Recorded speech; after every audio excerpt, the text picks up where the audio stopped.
And then she did. And as that happened, I look over to the side of the room, and I see my father standing there, who died when I was 2 years old. Mm. So I go over to give my father a hug, because, I've never even actually known him. Yes. And I go to give him a hug, and as soon as I do, he disappears. And my vision, from what I'm seeing, goes completely black. And I start seeing serpents with 2 heads, red eyes, rats. Everything is black with red eyes. It's horrible.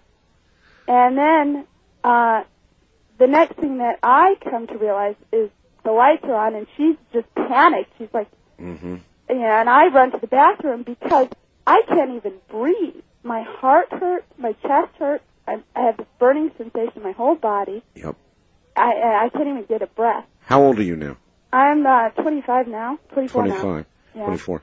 Look, what you did was very dangerous. Oh, I know that. Now, after that, we never did anything like that again. Well, there are probably a lot of teenage girls sitting up listening tonight. And when I had Brad Steiger on the other night, he said, you can tell them, but they're not going to listen. They're going to do it anyway. Oh, it is. It's bad. You don't mess around with that stuff, You don't mess around with that, and I'm not surprised. I really thank you for that story, and I'm sure that you never touched it again. Yeah, especially not in that way. I appreciate it, dear. All right. Thank you. Teenage girls and Ouija boards.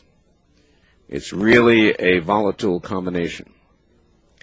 Wildcard line, you're on the air. Hello. Hello, Art. Hi. It's great to talk to you. This is Mike from Long Beach. Hi, Mike. This is a story that happened in a place called Claxton, Georgia. Claxton, Georgia. Not too far from Savannah. All right. Where my father's family is from. And I was down there visiting one time, and I went to see a cousin. And actually I had another cousin along with me, mm-hmm. and my girlfriend at the time. I'm a little nervous, Art, I'm sorry. Oh, that's all right. Just tell the story. Okay. My cousin said, have you ever seen a ghost before? Mm-hmm. And I said, no. And he said, would you like to see one? Well, I said I sure would. Oh, really? And my girlfriend, oh, really? Yeah, my girlfriend was into the Stephen King novels and Anne Rice, and she was ready to go too. So he said, we need to go to this place in the woods. Mm. And yeah. So we decided to go, and there was a little bridge there. You're like the woman in the low-cut dress that goes right to the basement. You went out to the woods. We went out to the woods. All right. He assured us that he had been several times, and he had taken friends.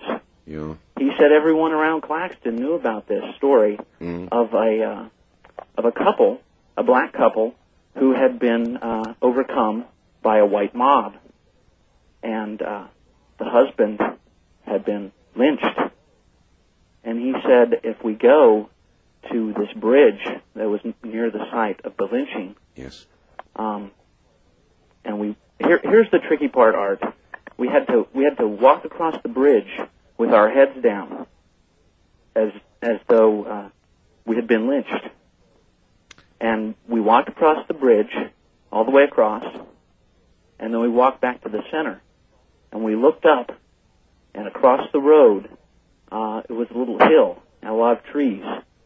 And we just waited. And all at the same time, we said, I see it. We saw her come out of the woods. Her? Her. We saw her. She was looking for the spirit of her husband. Uh-huh. And, oh, man. Oh, man, is right. To me, that's going too far to have a truly frightening experience. Well, I wasn't very frightened. No? No, actually, I was curious. My girlfriend was running away. That would have been me. that would have been you. But I was very curious, and she seemed to be moving in slow motion, coming down the hill towards us, yes, darting back into the trees, yes, and then coming down a little bit further and reappearing. Mm-hmm. And although her shape was she looked torn and tattered, but she was like a green glow. Uh-huh. And you just stood there watching, saying, "Cool." We stood there. One of my cousins left, who hadn't seen it before. He ran away. Smart cousin, yeah. The smart cousin. And my girlfriend was running too. Mm-hmm. Smart girlfriend. Another cousin of mine and I stayed, and dumb cousins. Yeah. But I didn't feel frightened. Yeah, and so you stayed, and what happened? Well, eventually we left because the others were running back to my cousin's truck, and we didn't want to be left behind. Uh-huh. So we followed them, but nothing bad ever came of it. If I ever go back to Claxton, Georgia again, I'll be out on that bridge. You would do that again? I would do that again. Well, maybe it's an IQ problem. Basic, you know. Thank you very much for the call. Oh, thank you, Art. Right, take care. Oh, my gosh. That's going too far to have too much of a terrifying experience. West of the Rockies, you're on the air. Hello. Yeah, hi, Art. This is Lance from Clam Falls, Oregon. Hi, Lance. Yeah, hi. I got a story I want to tell you when I just got out of the Marine Corps and I lived in Southern California. A friend of mine was getting married, and his wife was from Hanford, California. Uh-huh. And we had to go over there for the wedding. And before we went over there, she said that we had to, we could stay at a friend of her house where she lived when she was a teenager. But she warned us about this one room in this house that was built on by the guy that used to own the house that she used to stay in.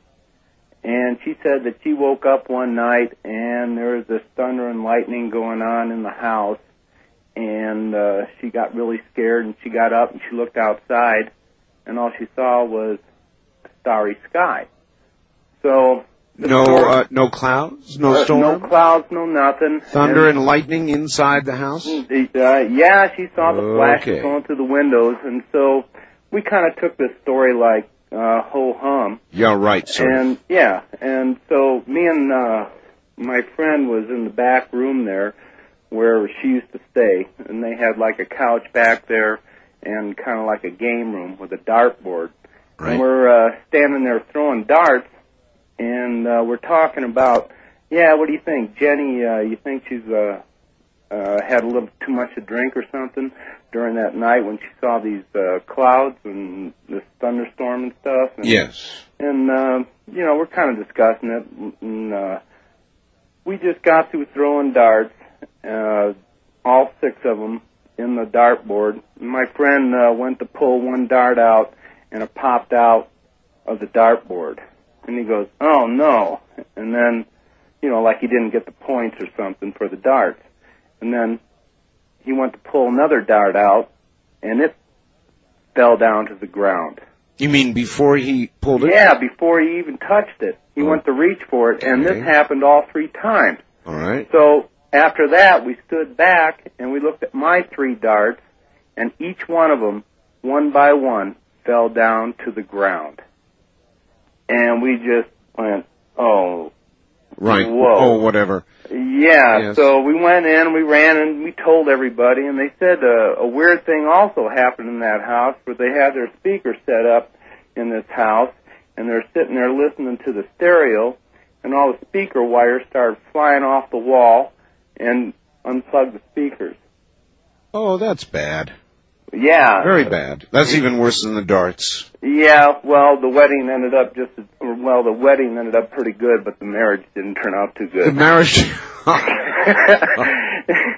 But anyway, I wanted to tell you. You know what you ought to do tonight? What's that? Your cat sound. You gotta do the cat sound. Well, maybe I'll try and fit it in. But... You gotta. It's Halloween. All right.